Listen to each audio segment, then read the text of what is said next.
So when I worked at Yahoo, there was a mailing list called Devel Frontend. And it should have been an amazing place to go and ask questions and get answers because there were people like Nicholas Zakis and Douglas Crockford on it, among many, many other talented developers. But it had this sort of nasty, broken attitude about it. No one dared to ask any questions because people would come back with such spite and nastiness to pretty much any question you asked. And I felt like that was sad because it was a resource and yet it couldn't be used because it was so unpleasant to be a part of it. I feel like we're a part of a really vibrant JavaScript community, and I love that, but sometimes we get a little bit of nastiness. And so I wanted to talk about what happens when that happens. My Twitter username is up there, Stubbornella. I'm going to tweet a link to a test that I want you to take to uncover your own biases a little later. That way you won't have to remember the URL when I put it up. So what I actually do is that I'm a consultant. I go into companies and I make their gigantic CSS files smaller. That means that I really, really piss people off a lot. You know, I have to tell them that they did things wrong. I have to tell them that code needs fixing or restructuring or re-architecting. And that can be really hard to do, particularly because I am actually, despite being on this stage, shy and had a really hard time being a part of the internet and learning how to be, you know, on Twitter and have it not drive me crazy, right? So I'll talk a little bit about how that happened for me. So for me, the definition of a troll is people who seek conflict, right? I was at a yoga and meditation retreat about 6 months ago, and I met this girl, or woman rather. She's an Italian researcher, and she was having a lot of difficulty with another academic that she worked with. He was a senior person in her domain, and he was sort of aggressive and forceful, and she felt like she had to match his vitriol in order to sort of be successful in her field. When I met her, it had been going on for about 6 years already, and she was completely exhausted.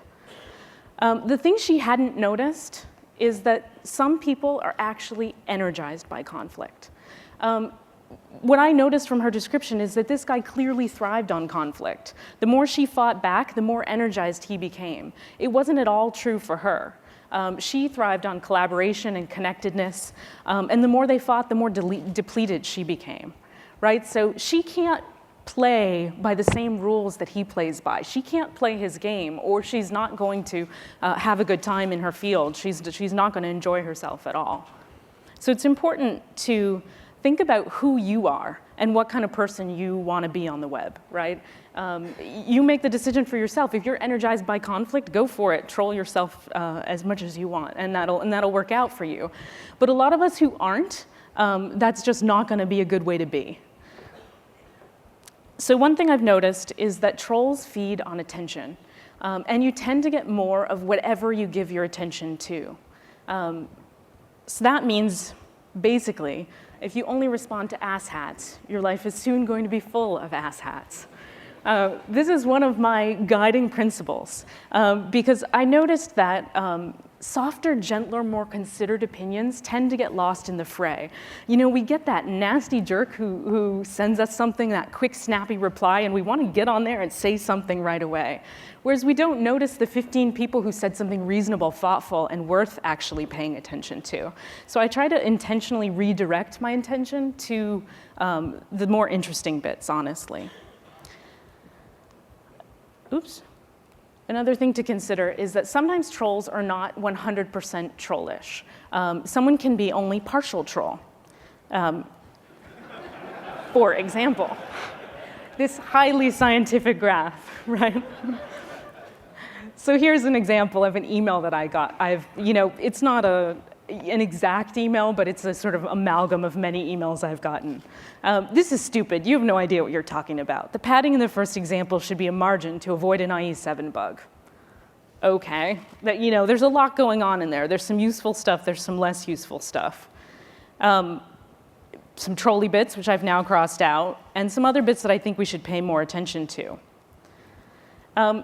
Here are a list of potential responses. Right? We could go with F you. You can't even spell, right? That's totally turning our attention to the troll. Or we could go with the second one. You don't have to be rude. I'll fix the IE7 bug in the next patch. You might think that number 2 sounds reasonable, right? You're correcting their behavior and you're responding to the human bit of this troll, right? But actually correcting a troll feeds them just as much as any other form of attention. So for me, what works the best as someone who doesn't like conflict and wants to be kind of mellow on the internets is number 3. I completely ignore the troll. The guy could say the worst stuff ever, and the only thing I'm going to reply to is the one little interesting bit that he put in there. So I'm going to say, thanks for the bug report. I'll fix it in the next patch. And that's it. And you know what? I feel kind of great when I do that, because it's like I didn't give back what that person wanted. And so in a way, it kind of says what number 1 says, but it says it in my own special way. So important to recognize trolls. What I've found is that trolls follow patterns, and once you've seen a particular pattern, at least for me, it doesn't upset me as much anymore. So once I see a troll again, I'm like, oh, okay, it's you again. It's jealous troll, right?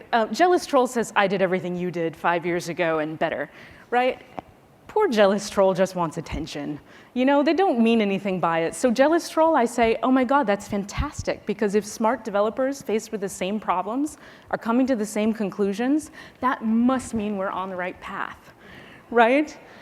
Because jealous troll just wants to be recognized, and so that I can respond to the human even in the jealous troll. And there's obviously the grammar Nazi. You know, some people just really think grammar is very, very, very important. I don't understand them, but I do understand that for them, sometimes it's even more important than the ideas going on. You can't fight with that. It's best to just let it go. Then there's a less nice one. There's biased troll. You know, all humans are subtly biased, right? This is a troll that's, you know, a little sexist, a little racist. They've got some issues going on.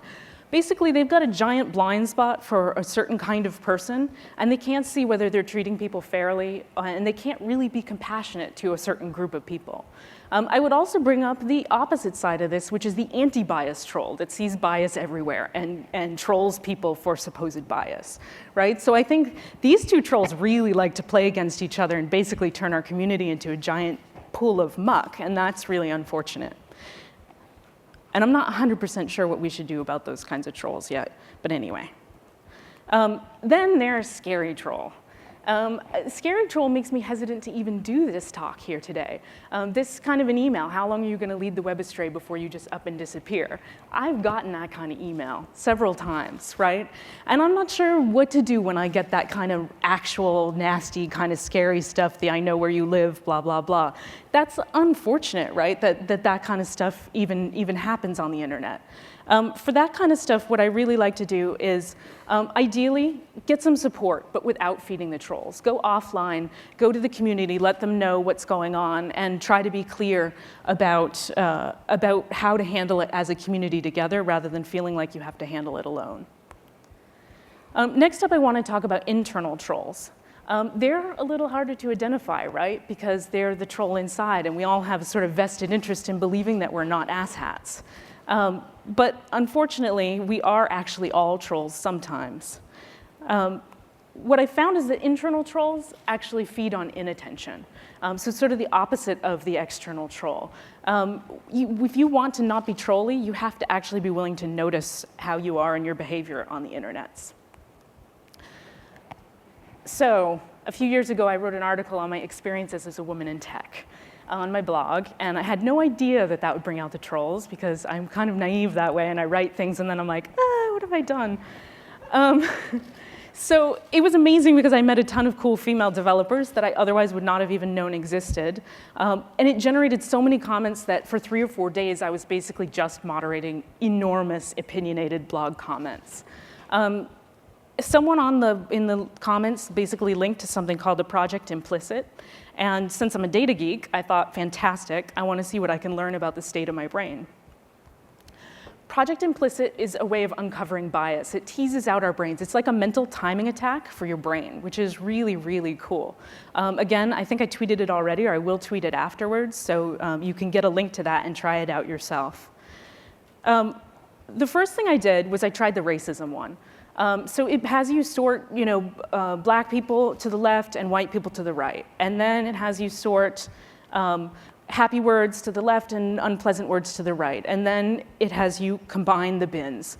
And after you combine the bins, it inverses it and combines them the other way, right? So basically, while you're doing all this sorting, it's taking these tiny little timings for each of the sorts that you did. And if you have sort of cognitive dissonance for a particular sort, you'll actually take longer to sort that person with positive words. What I found out, happily, is that I'm not a racist. And that was sort of what I hoped and thought, but you never really know, right? The next thing I found out is that I am a sexist, which was really hard and kind of unbelievable for me when I first saw it. I had a harder time sorting women and work and tech-related words and men with home-related words. It didn't work for me. And that's incredibly hard to admit here, but when I first got that result back, I thought, oh my God, that can't be true. And then I started noticing that subtly I would get an email from a woman and I'd assume it was gonna be a little less technical. I'd assume it was gonna be a little less interesting. Maybe I would jump for it after I would jump for the one from a guy. And I thought, oh my God, it's freaking true. Right? And so, I didn't like to hear that. It was hard to hear that, especially as a woman. You don't expect to find out you're sexist. But I did actually manage to make something good of it. I found that change is made by sort of subtly and non-judgmentally noticing the state of your brain. And so I just tried to do that. I noticed what was happening, and I changed it subtly over time. I didn't try to overcorrect. I just basically let it happen. One final thing before I finish up. Group IQ is the idea that a whole group can perform above or below the IQ indicated by its individual members. And there are a few different things that indicate whether a group will perform above or below. They're really, really straightforward. They're collaboration and diversity. And in fact, the number of women in a group actually is a good indicator of whether that group will perform above its IQ or not. So what I think is that when you're considering what kind of person you want to be on the internet, consider that your group will perform better if you decide to quell your trolley bits and not feed the trolley bits of others. Thanks so much.